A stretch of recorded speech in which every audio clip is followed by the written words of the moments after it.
ಉಚ್ಚಿಲ ಬಡ ಗ್ರಾಮ ಪಂಚಾಯತ್ ವ್ಯಾಪ್ತಿಯ ಪೊಲ್ಯ 2ನೇ ವಾರ್ಡ್ನಲ್ಲಿ ಇಷ್ಟರಲ್ಲೇ 2 ಮಸೀದಿ ಹಾಗೂ 2 ಮದ್ರಸೆಗಳಿದ್ರು ಮತ್ತೆ ನೂತನ ಮಸೀದಿ ನಿರ್ಮಿಸುವ ಹುನ್ನಾರ ನಡೆಯುತ್ತಿದ್ದು ಈ ಮಸೀದಿಗೆ ಗ್ರಾಮ ಪಂಚಾಯತ್ ಯಾವುದೇ ಕಾರಣಕ್ಕೆ ಅನುಮತಿ ನೀಡಬಾರದು. ನೀಡಿದ್ರೆ ಕೋಮು ಗಲಭೆಗೆ ಅವಕಾಶ ಮಾಡಿಕೊಟ್ಟಂತಾಗಬಹುದು. ಆ ನಿಟ್ಟಿನಲ್ಲಿ ತಕ್ಷಣವೇ ನಡೆಯುತ್ತಿರುವ ಕಟ್ಟಡ ಕಾಮಗಾರಿಯನ್ನ ತಡೆ ಹಿಡಿಯುವಂತೆ ಸಾರ್ವಜನಿಕರು ಗ್ರಾಮ ಪಂಚಾಯತ್ಗೆ ಲಿಖಿತ ಅರ್ಜಿ ನೀಡಿ ಒತ್ತಾಯಿಸಿದ್ದಾರೆ.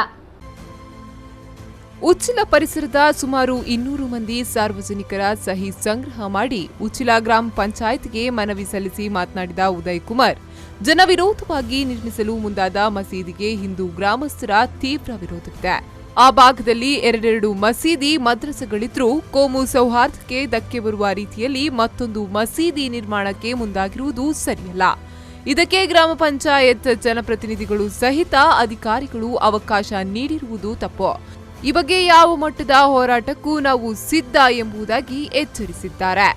ಆದ್ದರಿಂದ ಇದು ಮಸೀದಿ ಆದರೆ ನಮ್ಮ ಕ್ಷೇತ್ರ ಸಮಿತಿ ಮತ್ತು ಎಲ್ಲರೂ ಒಟ್ಟುಗೂಡಿ ನಾವು ಉಗ್ರ ಹೋರಾಟ ಮಾಡಿ ಅದನ್ನು ತಡೆಯಲಿಕ್ಕೆ ಬದ್ಧರಾಗಿದ್ದೇವೆ. ಪಂಚಾಯತಿಯವರ ವಿರುದ್ಧ ಕೂಡ ನಾವು ಹೋರಾಟ ಮಾಡಲಿಕ್ಕೆ ಗ್ರಾಮಸ್ಥರು ಎಲ್ಲ ರೆಡಿಯಾಗಿ ನಿಂತಿದ್ದಾರೆ. ಆದ್ದರಿಂದ ಪಂಚಾಯಿತಿ ಮತ್ತು ಇದಕ್ಕೆ ಪಟ್ಟ ಸಂಬಂಧಪಟ್ಟ ಇಲಾಖೆಯವರು ಇದರ ಕುರಿತು ಸರಿಯಾಗಿ ಮಾಹಿತಿ ಪಡೆದು ಅದನ್ನು ಮಸೀದಿಯಾಗಿ ನಿರ್ಮಿಸದ ಹಾಗೆ ಅದನ್ನು ಮಾಡಬೇಕು.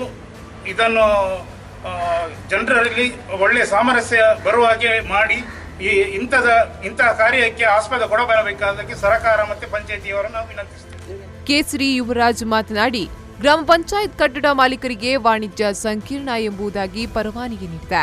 ನಾವು ಇದೀಗ ಮನವಿ ನೀಡಿದ ಬಳಿಕವೇ ಇಲ್ಲಿಯ ಮಸೀದಿ ನಿರ್ಮಾಣಕ್ಕೆ ಮುಂದಾಗಿರುವ ವಿಚಾರ ಅವರ ಗಮನಕ್ಕೆ ಬಂದಿದೆ. ಕಟ್ಟಡ ನಿರ್ಮಿಸುತ್ತಿರುವ ಪ್ರದೇಶದಲ್ಲಿ ಪಾರ್ಕಿಂಗ್ ವ್ಯವಸ್ಥೆಯಾಗಲಿ ಪೂರಕ ರಸ್ತೆಯಾಗಲಿ ಇಲ್ಲಿಲ್ಲ. ಯಾವುದೂ ಇಲ್ಲದೆ ಪರವಾನಗಿ ನೀಡಿದ್ದಾದರೂ ಹೇಗೆ? ಈ ನಿಟ್ಟಿನಲ್ಲಿ ತಹಶೀಲ್ದಾರ್ ಸಹಿತ ಉನ್ನತ ಅಧಿಕಾರಿಗಳ ಗಮನಕ್ಕೆ ತರಲಾಗುವುದು. ಯಾವುದೋ ಉದ್ದೇಶಕ್ಕೆ ಪರವಾನಗಿ ಪಡೆದು ಏನೋ ಮಾಡುವುದಕ್ಕೆ ಗ್ರಾಮಸ್ಥರಾದ ನಮ್ಮ ವಿರೋಧವಿದೆ. ಸಮಾಜದ ಶಾಂತಿ ಕದಡುವ ಕಾರ್ಯ ಮಾಡಲು ಮುಂದಾಗಿರುವ ಇದಕ್ಕೆ ನಮ್ಮ ಸಂಪೂರ್ಣ ವಿರೋಧವಿದೆ. ಇದನ್ನ ನಿಲ್ಲಿಸಿಯೇ ಸಿದ್ಧ ಎಂಬುದಾಗಿ ಎಚ್ಚರಿಸಿದ್ದಾರೆ. ನಾವು ಗ್ರಾಮಸ್ಥರು ಎಲ್ಲರೂ ಒಟ್ಟಾಗಿ ಅರ್ಜಿಯನ್ನು ಕೊಟ್ಟ ನಂತರನೇ ಅವರಿಗೆ ವಿಷಯ ಗೊತ್ತಾಯಿತು. ಈ ಬಗ್ಗೆ ನಾವು ತಹಸೀಲ್ದಾರ್ DC ಅವರಿಗೆಲ್ಲ ಲೆಟರ್ ಮಾಡಿ ಇದರ ಮುಂದಿನ ಕ್ರಮ ಏನು ಕೈಗೊಳ್ಳಬೇಕು ಅದನ್ನು ಕೈಗೊಳ್ತೇವೆ. ಅಲ್ಲಿ ಮಸೀದಿ ಅಂತೂ ಆಗಲಿಕ್ಕೆ ನಾವು ಬಿಡುವುದಿಲ್ಲ. ಒಂದು ಕಡೆ ಅಲ್ಲಿ ರಸ್ತೆ ಪಾರ್ಕಿಂಗಿಗೆ ಜಾಗ ಇಲ್ಲ, ಇನ್ನೊಂದು ಕಡೆ ಊರಿನಲ್ಲಿ ಗೊಂದಲಮಯ ಬಡ ಗ್ರಾಮ ಅಂತೇಳಿ ಮಾಡಲಿಕ್ಕೆ ನಾವು ತಯಾರಿಲ್ಲ.